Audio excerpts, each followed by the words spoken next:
Welcome to A Few Good People podcast, where we shine a light on crime and corruption in North Carolina, giving voice to the stories of victims. Our hosts, Donna Few, Shepard, and myself, Brooklyn Vance, are dedicated to uncovering the truth and seeking justice for those who have been wronged.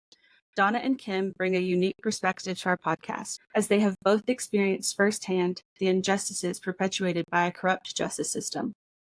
Donna is a former victims advocate and the founder of Mountain Justice on Facebook. She understands the struggles and challenges faced by victims seeking accountability and closure. Kim's own journey as a victim adds depth and authenticity to our discussions, highlighting the human toll of systemic failures. Through A Few Good People podcast, we aim to not only share the stories of individual victims, but also to spark meaningful conversations about the broader issues of crime, corruption, and social injustice in our community. By amplifying these voices and shedding light on hidden truths, we hope to inspire positive change and pave the way for a more just and equitable society. Join us as we delve into the heart of darkness, uncovering untold stories and shedding light on the path to justice. Together we can make a difference and ensure that the voices of the victims are heard and honored. Trigger warning. Today's story covers childhood sexual assault. If you need to skip this episode, we understand. Catch us next week for an all-new episode. In April of 2021, a significant legal drama unfolded in North Carolina, involving former District Attorney Greg Newman. The story began when Newman, once a respected legal figure, found himself at the center of a series of grave misconduct allegations. The crux of the controversy lay in his handling of a sexual assault case that involved a teenage girl. Accusations against Newman were severe. He was charged with failing to inform the young victim of her rights and neglecting to pursue the case with necessary diligence. This mishandling of justice sparked a wave of public outrage, leading to an uproar that could not be ignored. Victims and their families, feeling betrayed by the very system meant to protect them, accused Newman of neglecting his duties and failing to seek justice on their behalf. In response to these serious allegations, a judicial panel launched a thorough investigation into Newman's conduct. Their findings were damning. The panel concluded that Newman's actions constituted willful misconduct and a blatant failure to carry out his responsibilities as a district attorney. The evidence of his professional misconduct was irrefutable and painted a stark picture of neglect and disregard for the victims he was sworn to serve. While it was recommended that Newman be disbarred, he was given a 3-year probation of sorts, where he would lose his law license if he messed up again in the 3 years preceding his conviction. Following the judicial inquiry, the case was brought before Superior Court Judge Robert C. Irvin. After careful consideration, Judge Irvin made a decisive ruling. Greg Newman was to be removed from his position as district attorney. This ruling was a rare and significant event, marking one of 3 instances where a district attorney in North Carolina was forcibly removed from office. Despite his conviction and removal from office, Greg Newman is still allowed to collect his retirement for his time served while a district attorney. He is also still allowed to practice law in the state of North Carolina. 2 of our hosts, Donna Few and Kim Shepard, along with many others, including today's guest, Valerie Owenby, played a crucial role in Greg Newman's removal. Valerie is the sexual assault victim that triggered Greg Newman's trial. Newman mishandled Valerie's case, so she, along with her parents, filed a bar complaint. In this episode, we got to talk to Valerie and her father, Oppie. Valerie Owenby endured a horrific experience at the hands of a neighbor and a justice system that failed her. Let's get into the interview. Today we have guest Valerie and her father, Oppie. Thank you so much for being with us today. Of course. Glad to be here. You have really been amazingly brave, and you've really been a lot for a lot of childhood sufferers of abuse. And we just thank you so much for telling us your story today. I want you to start wherever you feel most comfortable. If you want to tell us a little bit about how things had started. Hi, I'm Valerie Owenby. I am 25 years old, and this had all started whenever I was 5 years old. And so what had happened to me was my neighbor, James Franklin Sapp, had come out to me whenever I was at my dad's house in the pool, and I got out of the pool and I went to the porch. And at that time, he had asked me if I wanted to be his girlfriend. Well, me being 5 years old, was thinking, hey, I'm a girl, therefore I am your friend. Yes, I will be your girlfriend. Not realizing at that time that it was a different type of situation that had begun. Was sexually molested by James on multiple occasions through this time until I was 12, and in multiple places, his house, upstairs, downstairs, and at that time, of course, I didn't know how to perceive things. I was at a Christian school from preschool until I was a junior in high school. And at a Christian school, I was told, purity is one of the things, you have to save for your partner. And when they continuously did that, I always thought I was going to hell due to me not being pure. And I would say I was 14 when the school made me go into a purity class because of something I had said into the bathroom with another girl. And they did not tell my dad about what specifically I had done, like what I had said. So they just told him, hey, we're going to get her into a purity class. And that continued until I was 15, because then I would have been a junior the next year. And I was not invited back to my school because they said I was being too worldly. So James had threatened me at the beginning of me becoming his girlfriend that if I had told anyone that he would kill my entire family. The pure terror I felt at that moment was overwhelming. I was 15 at the time when I let my mother know what was happening because there was an upcoming wedding for James and his wife, Cherry. And I was at Waffle House. I had told one of my exes at the time what had happened. And he said, hey, I will be a support for you, but we're going to have to tell your mom what's going on. So I had him come and meet us at the Waffle House on Upward Road in Hendersonville. And we had talked in the parking lot for a little bit, and I looked at my mom and I told her what happened. She called the police right away, talked to the police, and the case had got started. During the case, me and my father had went to the courthouse multiple times for said case. And my dad had called ahead of time to just confirm the date. And they had told him that the case has been settled. No one was told in my family that this case had been resolved, which of course it was not for us. It was solely for the perpetrator that had done this to us.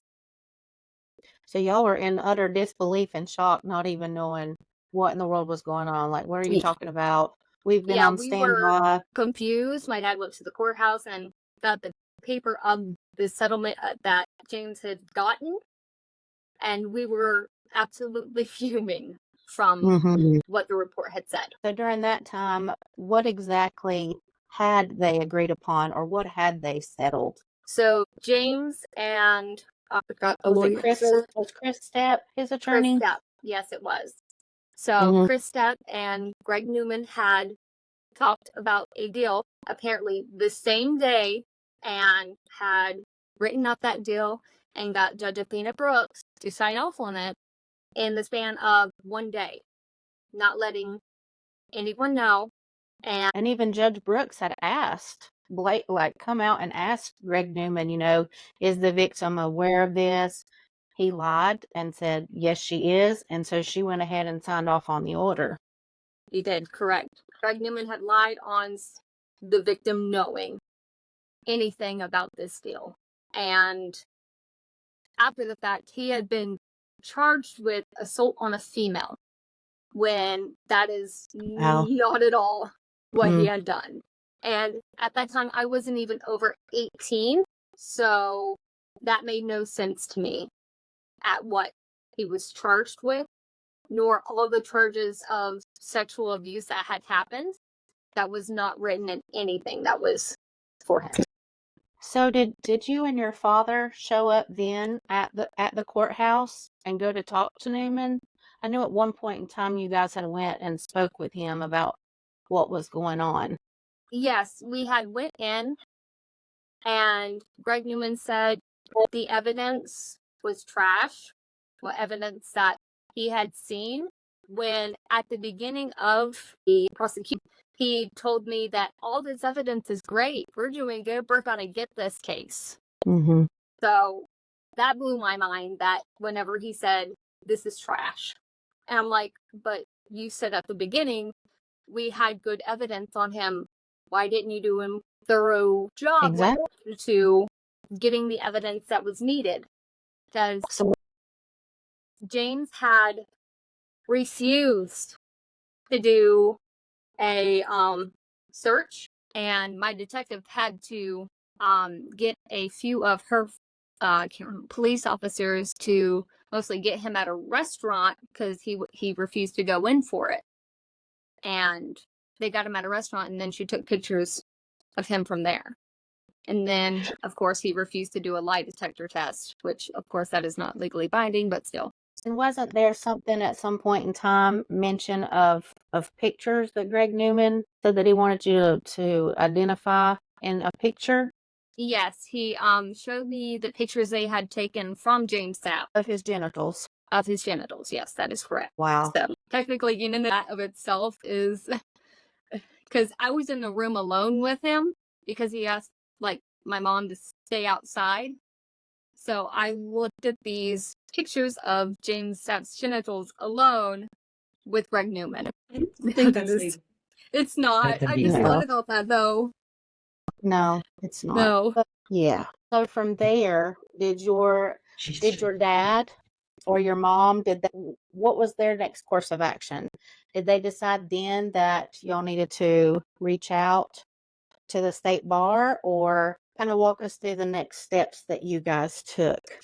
My dad had looked up multiple ways that we could go about the situation from there, and he had found that we could reach out to the state bar to try to petition them to get Greg Newman removed. The first few, I think, got sent back, but then he revised it multiple times, got more evidence, and so forth, and sent it back in. And that's whenever we got sent the letter that we're able to go in to the state bar, and Greg Newman will be on trial. So on the trial date, whenever we went up to Raleigh, we got up there. It was myself, my father, my mom, and my boyfriend. So we went all, and I live in Florida. So I drove all the way up to Raleigh so I could be a part of this, because what happened to me, it's an extreme injustice for every victim out there. Absolutely. And that's why, you're so brave in telling your story, and you really just have no idea how much you have really helped others just by shedding light on yours, to where they feel like they can come forward.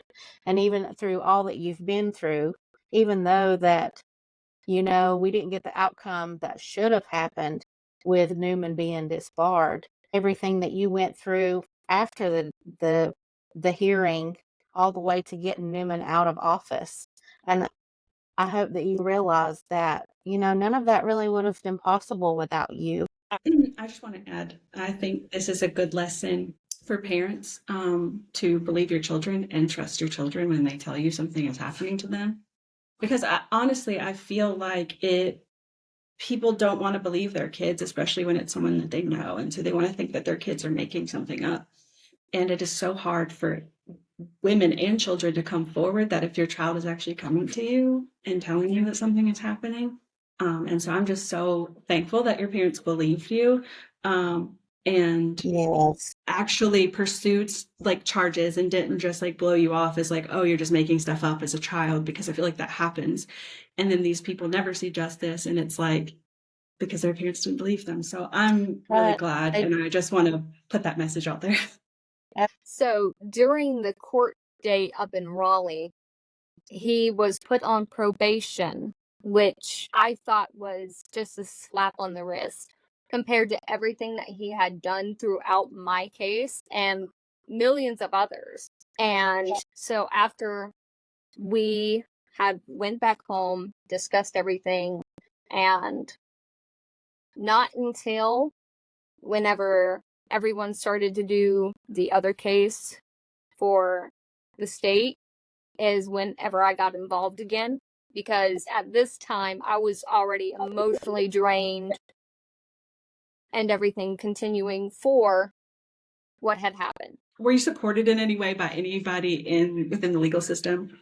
No, not at all. And I do not trust the legal system due to this. There was no victim's Okay, advocate yeah. from the beginning that came in and helped you whatsoever. I had a victim's advocate from my therapist because I was going into therapy due to what had happened to me. But my victim's advocate wasn't notified of what had happened in the trial as well till after it had happened. Wow. But you weren't provided a victim's advocate by the court when he was No, I originally was charged, right? Right. That's Okay. that's what I was wondering. Yeah, that's what I was.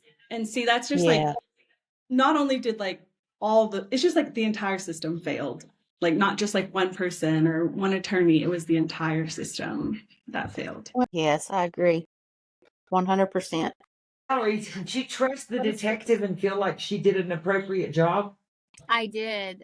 She was extremely kind towards me. She was all about going on every specific part that I had described, and she was over and beyond what I could say for someone when it came to, hey, I'm a child, you're going to talk to me as if, hey, we're going to get this situation done for you. So she gave me a lot of confidence in her, and from what I had seen of the photos, it had been everything that I had described.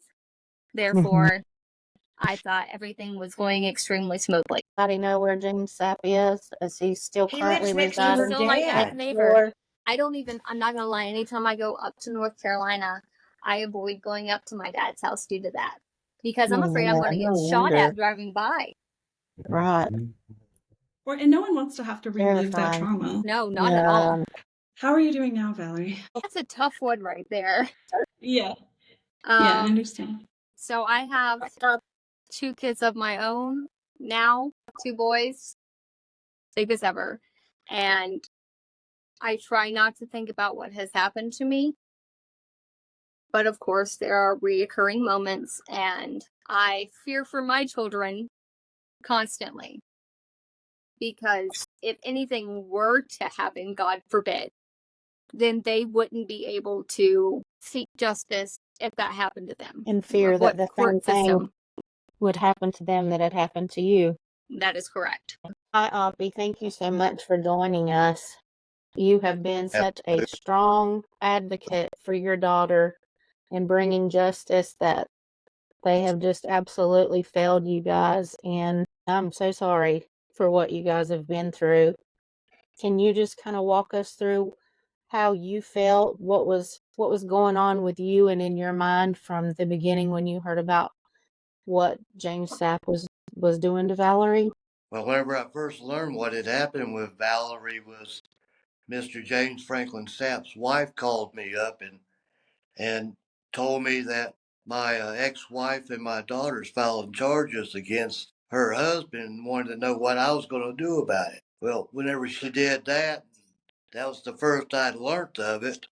I told her we're going to leave it to the judicial system, and then I just hung up. And after that, the process went through all that Valerie had already spoken, then it's been over. And ever since then, on a daily basis, I'm harassed going in and out of my driveway because I have to drive through their yard to get to my home. And he does things to the road. It's obvious, taking pictures and everything, that he just does it for his own personal amusement. Me knowing what's going on and understanding that, if I'm that far in his head, I'm amused. Right. For he has to spend that time just to aggravate me. Have you tried to reach out to law enforcement or anything about some of the things that he's been doing I've just talked to? to law enforcement. I've talked to the county commissioner. There's not a whole lot I can do. They just, it's his property. He can do whatever he wants to. Did you receive a phone call or anything stating that there was a plea deal made? Yeah, they didn't notify us at all about any plea deal that was being made. Okay. I called the Friday before our court date, which was November the 2nd. And whenever I called that Friday before our court date, which would have been on a Monday, they told me that the case had already been resolved.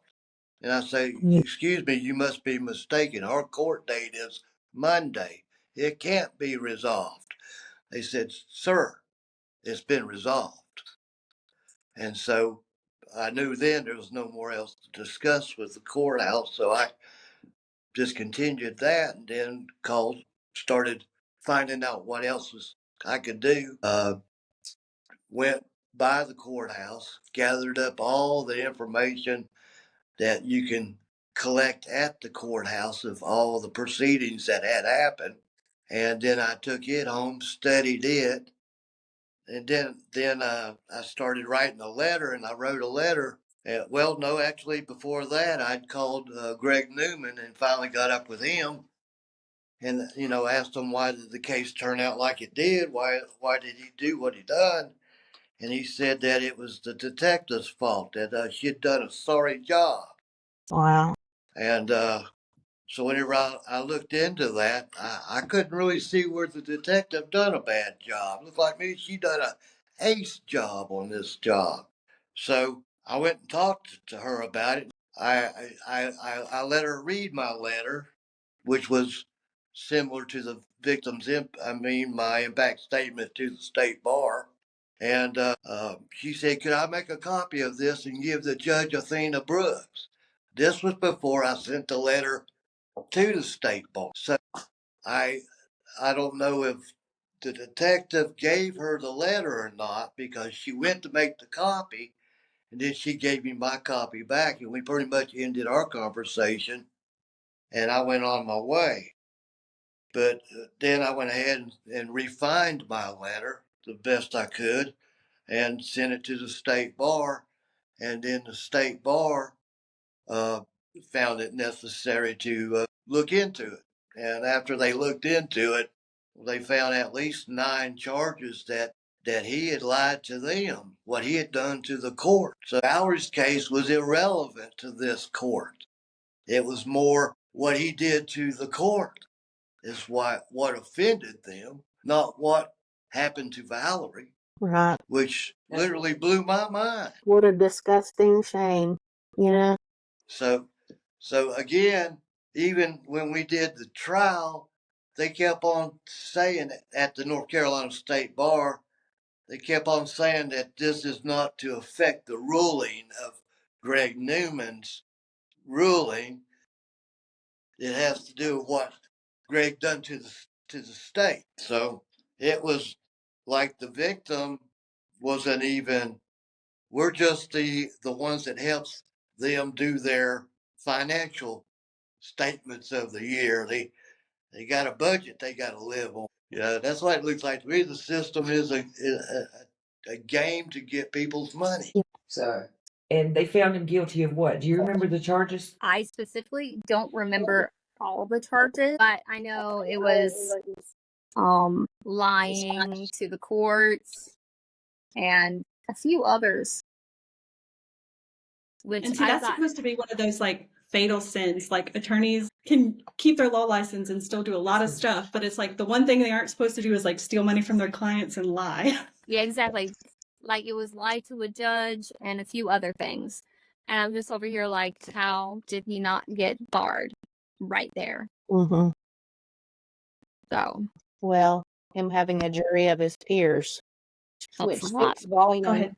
just like we're talking about from the corruption, from the top down, from the judge, from the DA to the attorneys, and how they all work together instead of. Your testimony is what got him removed from office. Isn't that correct? I think every victim that was involved in the whole testimonies that were witnesses for it that had somehow been, messed up from him were all a part of taking him down. Because whenever I was on the stand, I'm not gonna lie, I got extremely emotional when it came to it, because I wasn't able to put my perpetrator in jail for what he had done to me. And I'm thinking about all the other victims that are probably out there from him. So I cried during that testimony, because it was so emotional for what had happened. I looked straight in the eyes and told him, you are the reason why I'm not able to look at my perpetrator in the face and tell him he did this to me. He was the one who did the abuse. I guarantee you somebody's going to hear it if there are other victims, and they're going to come forward and they're going to find out he has more victims. For sure. What else Also, during the time that it was happening, I had a sit down with my grandmother and Sherry, James's now wife, and we were sitting at their house at the table, and my grandma and Sherry, I'm guessing I was exhibiting symptom or showing, some, I was like 9 or 10 at the time, and they had asked me personally if I had been sexually assaulted. Like, they both guessed it. And I, like, this is before, of course, I came out. And yeah, my grandma What was your answer, Jenna? at that time, since I was still in my Christian school thinking about purity and everything, I refused. I looked down like all the time, saying, no, what does that mean? What bothered you the most about the trial in Hendersonville? What bothered me most was that, seeing as to how many victims there were, it bothered me to the point that I'm like, so this has been happening constantly. It's not just me. And I'm over here like, this is so corrupt. Well, thank you so much for sharing both you and your dad. Want you to know how awesome I think you are as a dad, and how difficult it had to have been just for your journey, because what you wanted to do and accomplish to help your daughter through all of this, something that had been happening since her childhood, and you felt like your hands were tied. And here you're having to live next to this man day in and day out, and nobody there to help or support you through all of that. I mean, you guys have been through so much trauma, and for a system that can say that it's okay for this to happen to child rape victims, our most precious and our most innocent, ungodly. And so I just want to thank y'all for talking to me today. So I wanted to, like, another chance for anything that you want to say, any message to all of the people there. Just anything that you want to add that we haven't been able to talk about yet. Always try to find a way to receive justice. Right. Don't give up. You are a human. I don't want this to happen to anyone else, which it's going to. The world is crazy. But if it does, seek help and justice. Thank you, girl. Thank you so much. Thank you for sharing. Thank you for inviting me on today. For sure. I'm so glad to do this, but this is renewed me in some ways. It makes me angry, real angry. But this guy needs to go. He is going to read him. Hold it. It's just a Yeah, he put it in, and he's done it before, and he's even had a heart, but they don't stop. Yeah, because to the much respect you and your dad and your mom, all the walls. Thank you. Thank you. You are to me your hero. James was not required to register as a sex offender and would not carry the title of felon, meaning James is still allowed to vote and own guns in the state of North Carolina, as well as be around young children. In our next episode, we will share more of Oppie's part of the story and what he has been forced to endure, as James Franklin Sapp is still his neighbor. We will also discuss our thoughts on Valerie's story, and Donna and Kim will share what it was like watching Valerie give her impact statement at Greg Newman's trial. Before we close, I have one more thing I want to acknowledge. We chose today, June 14th, 2024, to launch our podcast to serve as a poignant reminder of the devastating impact corruption can have on the justice system. Today marks the 12th anniversary of the tragic murder of Donna's daughter, Rachel Mariah Wine. Mariah was born on October 10, 1982. She was a devoted mother to her 3 boys, Caleb, Jackson, and Kendall. She had a deep love for them and was a wonderful, nurturing parent. Just months before her untimely death, Mariah graduated with honors from nursing school and was ready to embark on a promising career. Currently, Donna has custody of Mariah's youngest 2 sons. The custody paperwork acknowledges a heartbreaking reality. Mariah's partner, and the father of her 3 boys, is believed to be responsible for her murder. Despite these grave allegations, he continues to live freely, as charges were never brought against him, and the case was never properly investigated. In future episodes, we will delve deeply into Mariah's story, exploring the details and the impact of the justice system's failures.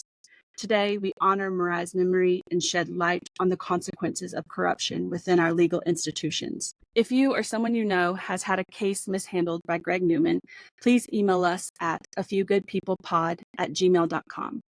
While season 1 of this podcast will focus on those impacted by Greg Newman, our future seasons will focus on corruption throughout North Carolina. So if you have experienced injustice within the legal system, you can also reach out to us at afewgoodpeoplepod@gmail.com. You can find our email and links to the news coverage of Greg Newman in our show notes, as well as our social media accounts. Thank you for joining us, and stay tuned for more stories that need to be told.